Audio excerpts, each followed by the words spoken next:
Regarding the rapid increase in the migrant population, how will you ensure that every immigrant is integrated into American society safely?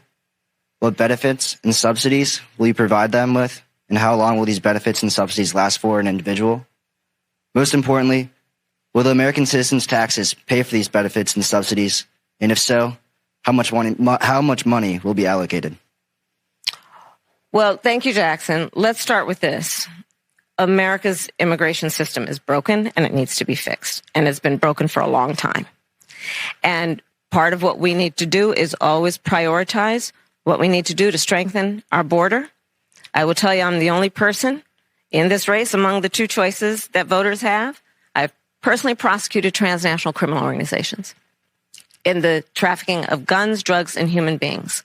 I have spent a significant part of my career making sure that our border is secure and that we do not allow criminals in and we don't allow that kind of trafficking to happen and come into our country. And as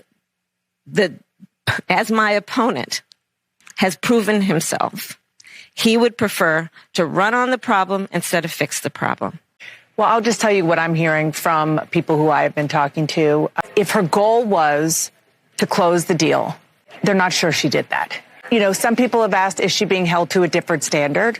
Maybe, but that's maybe the world that she's living in. On the question of who she is, people are understanding that a little bit more, but what she will do, the question about her legislative priorities, name one, there wasn't one.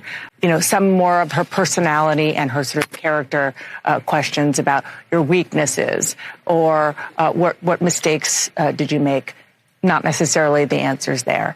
I mean, you did raise your hand saying in a debate when asked if border crossing should be decriminalized, but obviously that is not your position. I never intended, nor will I ever allow America to have a border that is not secure. I believe we need to deal with illegal immigration. There needs to be consequences, which is why part of my plan that I have outlined, and again, please go to KamalaHarris.com. Sorry to throw a website on you, but why not? And you will see that part of my plan includes what we need to do to actually do more as it relates to putting resources in, including increasing penalties. What weaknesses do you bring to the table, and how do you plan to overcome them while you're in office? That's a great question, Joe. Well, I am certainly not perfect, so let's start there. And I think that perhaps a weakness, some would say, but I actually think it's a strength, is I really do value having a team of very smart people around me who bring to my decision-making process different perspectives. My team will tell you, I am constantly saying, let's kick the tire on that. Let's kick the tires on it.